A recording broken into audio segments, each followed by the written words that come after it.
Yeah, well, have you ever heard of Honor Amongst Thieves? After watching Dungeons and Dragons Honor Among Thieves, thoroughly enjoying the movie, it then led me to rewatching the original to see if it was as terrible a movie as I remember.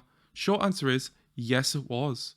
But it got me thinking about why I like the new movie in contrast to the old. What are the similarities, differences that made me like one and never want to see the other one ever again? Don't look right! Keep your eyes shut! Let's start with an easy one, the visuals. While the original has aged like sour milk that was off even when it was first released, It's hideous! the other is much more up to standard. Of course, the technology is better now than it was when the other released, but the original is not up to standard even against its contemporaries, leading to CGI that takes you out of the movie, which often happens in the original.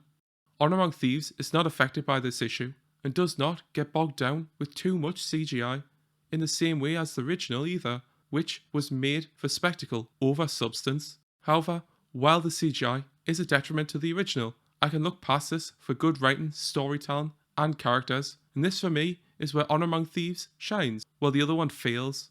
This is not to say that the story concept of the first movie could not have worked, it's the execution that's terrible. Funnily enough though, there are many similarities story-wise in the movies as they both follow thieves, have a heist gone wrong, which while the original uses it to force the characters together, tangling them up in a murder, with the only way to prove their innocence being the main quest of finding the staff, controls red dragons.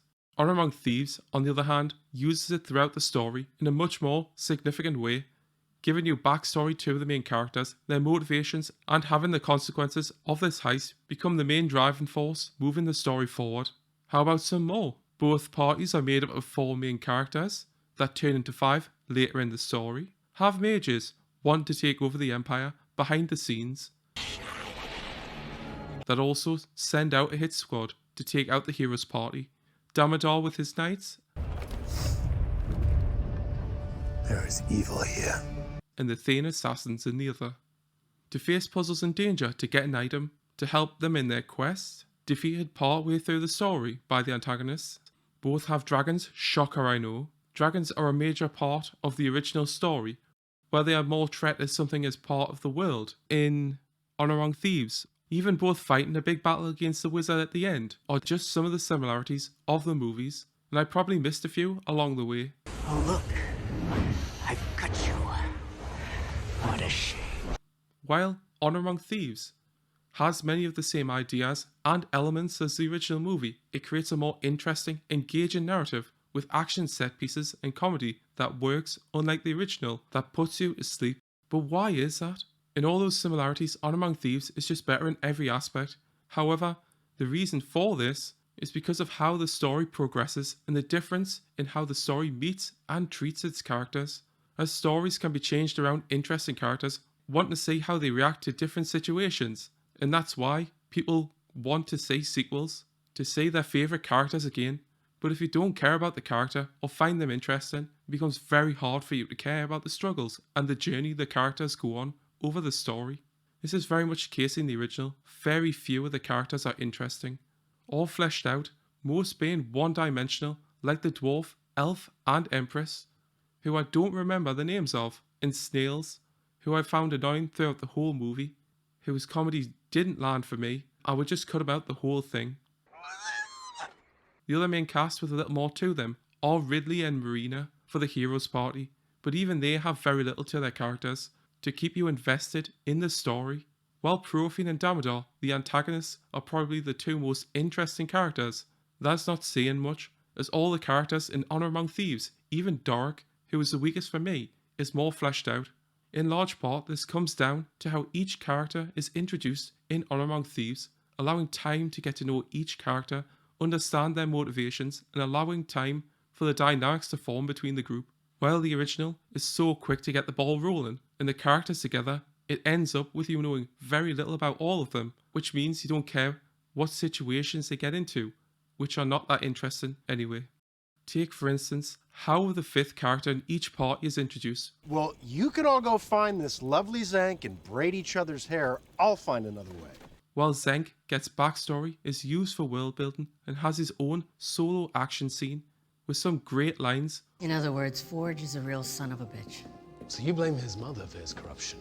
I enjoyed all his interactions with all the other members in the group, as when a new character is introduced, the dynamics of the group can change, and you're interested to see how the characters you have come to know will interact with this new person, and how Zenk interacts with them turns him into one of my favourite characters in the end. Should the way become too dim, you may take my hand, and I will lead you. The elf in the original, though, gets nothing, no interesting interactions, no special scenes to show off her skills. To make her an integral part of the group, she just has a 5-second role of saying the enemies went that way.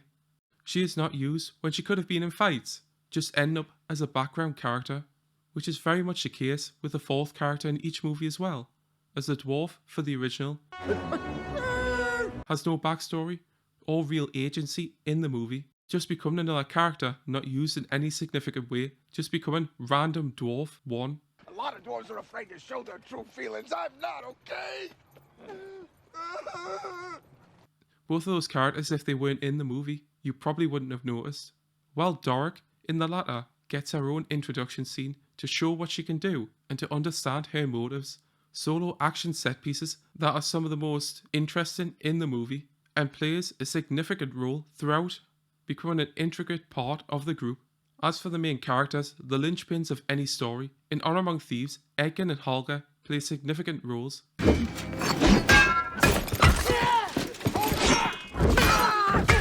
my wit. Or hold your strength. What is it exactly that you bring to this? Me?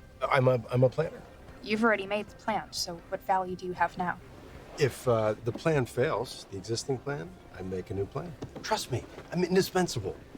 As the story is a quest for redemption on Edgin's part over his heist gone wrong and the consequences of that mistake which follow through the whole story, meaning you become emotionally invested in the quest he goes on with his best friend Holger, who has just as much at stake as Edgin in this story. The original, though, very much lacks its connection with the main cast, as honestly the story has a lot of problems, relying on chance and coincidence more than it should have, as Ridley just so happens to steal from the top floor of the Mage's Tower on the day Prothean finds out they've got a map for his staff that controls dragons. And the sounds Ridley make when he's stealing causes Marina to go investigate, making it so that she misses Damodar, allowing her to gain the map and escape. You have Ridley being able to decipher the map that no one else could, know where the dragon's eye is, able to get through the maze, able to defeat trained guards in full armour, having a resistance to the corrupting power of the staff. How Ridley is able to do all this is never explained other than he is a thief, and his motivation for doing all this is that Marina asked him. I kinda committed us to find it. How could you do something like that?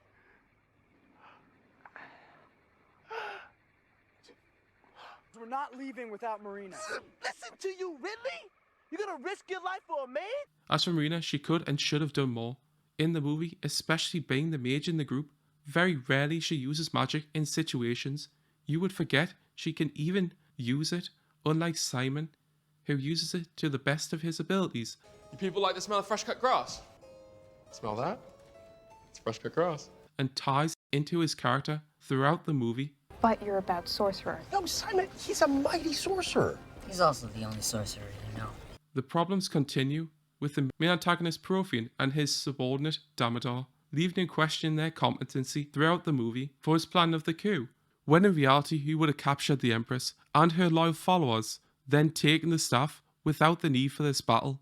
In that tower, with a few mages and soldiers, to his lack in use of magic in many situations where it would have been useful. The thing with portals is once they are shown to be so easy to use, and any mage can do it, it becomes an amazing weapon to use, be it moving troops, sending back projectile weapons like the fireballs from the dragons, using the ballista to attack from unexpected angles, even in the final battle, just sending the hero's party falling to their death with a simple status magic, then throwing them in a portal and off the tower. As long as it's not taken to the stupid levels of Marvel, where portals are the ultimate magic, there's no real point in doing anything else, as there are endless possibilities with all the magic at Prothean's disposal in this battle, but instead he opts for hand-to-hand combat, for no reason other than to give the main character a chance in the fight, Dumbing down the enemy is never a good way to go, but he was the most entertaining to watch of the lot. Let their blood rain from the sky! While Honor Among Thieves has portals, they are only ever shown with the hither-dither stuff from Simon, with a short range and needing line of sight to work, so creating limitations on its use. How everyone thinks that you can solve any problem with magic. There are limits. This is the real world. As for Dumbledore, he almost had some nuance, with Profian forcing his actions, but it just turns into nothing.